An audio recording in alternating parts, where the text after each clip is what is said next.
Okay, so now we're going to go over customary units of weight.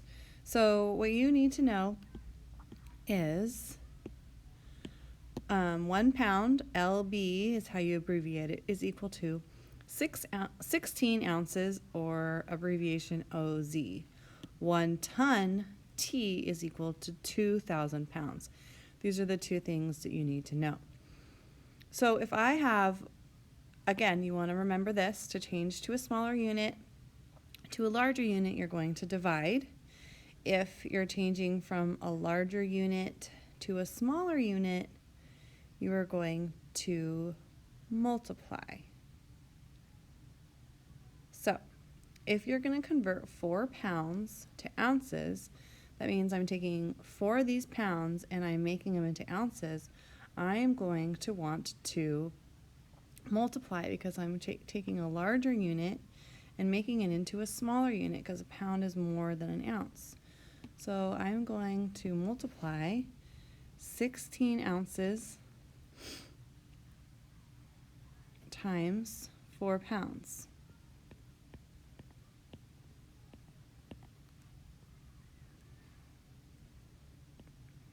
And I get 64 ounces. So that means that 4 pounds is equal to 64 ounces. Okay? If you're going to convert ounces to pounds, if you wanted to do, let's say we're going to convert 54 ounces to how many pounds, we would divide. We could divide 16 ounces into 54 ounces, because that's equal to 16 will be however many we have of 16, that is equal to 1 pound. Let's try 4. Let's see what we get. That's 16. 16 times 4, that's too much. So let's try 3.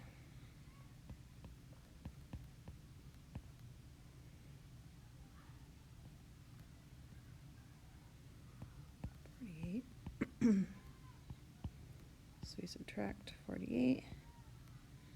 We get 6. We get 3 remainder 6. So that means that's 3 pounds, and this remainder is how many ounces are left over.